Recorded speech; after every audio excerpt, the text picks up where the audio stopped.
अस्सलाम वालेकुम viewers and welcome again to pharma trainer. आज हम anatomy and physiology of human body से रिलेटेड एक नई वीडियो सीरीज स्टार्ट करने जा रहे हैं और ये video series pharma trainer channel पे एक अलग प्लेलिस्ट में आपके लिए अवेलेबल होगी। So stay tune to pharma trainer. Let's start our today's session. Anatomy and physiology of the body को समझने के लिए let's start with the basic building block of the body which is cell. Cell किसी भी body का basic structural and functional unit होता है and different cells आपस में मिलके टिश्यूज़ बना देते हैं। जब ये टिश्यूज़ आपस में मिलते हैं तो ऑर्गन्स बनते हैं। फॉर एग्जांपल हमारी बॉडी में किडनी ऑर्गन है, लंग्स ऑर्गन्स हैं, इसी तरह से स्टोमक एक ऑर्गन है। जब ये ऑर्गन्स आपस में मिलते हैं तो बॉडी सिस्टम्स बनते हैं। For example digestive system different organs से मिलके बना हुआ है। जैसे ईसोफिगस एक अलग ऑर्गन है, स्टोमक एक अलग ऑर्गन है और इंटेस्टाइन एक अलग ऑर्गन है। जब ये ऑर्गन्स आपस में मिलते हैं तो डाइजेस्टिव सिस्टम बना देते हैं। इसी तरह से जब डिफरेंट सिस्टम्स मिलते हैं आपस में तो ये एक कंप्लीट बॉडी बना देते हैं। जैसे कि हमारी बॉडी में रेस्पिरेटरी सिस्टम है, सर्कुलेटरी सिस्टम है, यूरिनरी सिस्टम है एंड डाइजेस्टिव सिस्टम है।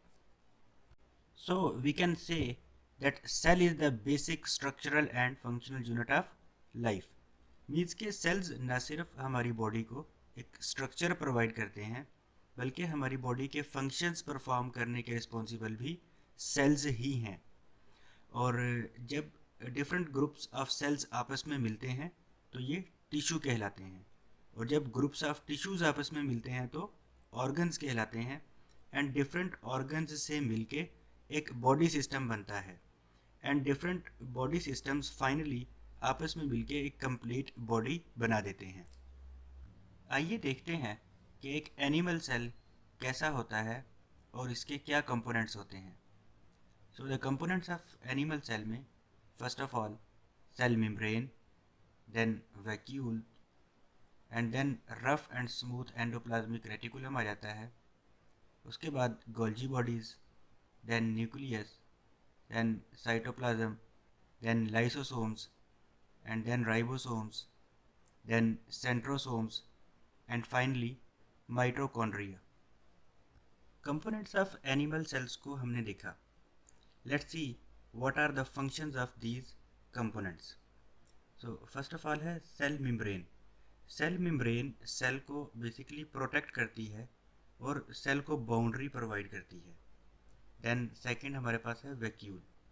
वैक्यूल सेल के toxic materials and waste products को हैंडल करता है। देन उसके बाद हमारे पास रहता है endoplasmic reticulum. Endoplasmic reticulum basically दो तरह के होते हैं।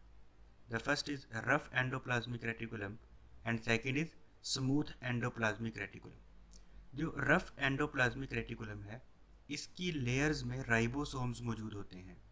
ये राइबोसोम्स बेसिकली प्रोटीन्स को प्रोड्यूस करते हैं।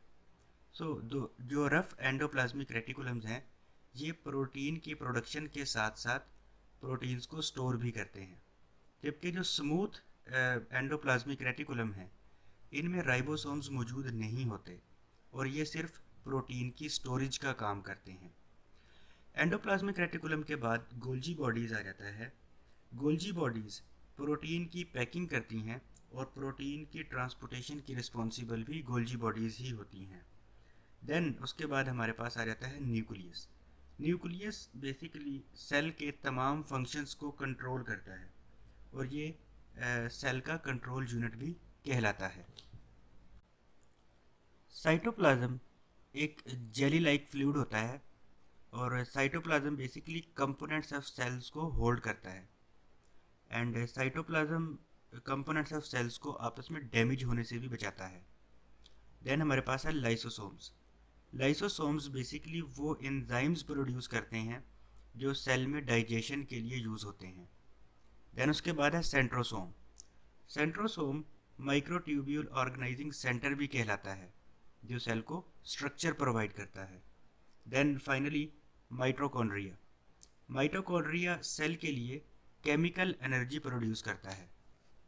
In this video, we have learned about cell theory, and anatomy and physiology of animal cell. For more about anatomy and physiology of human body, stay tuned. Thank you.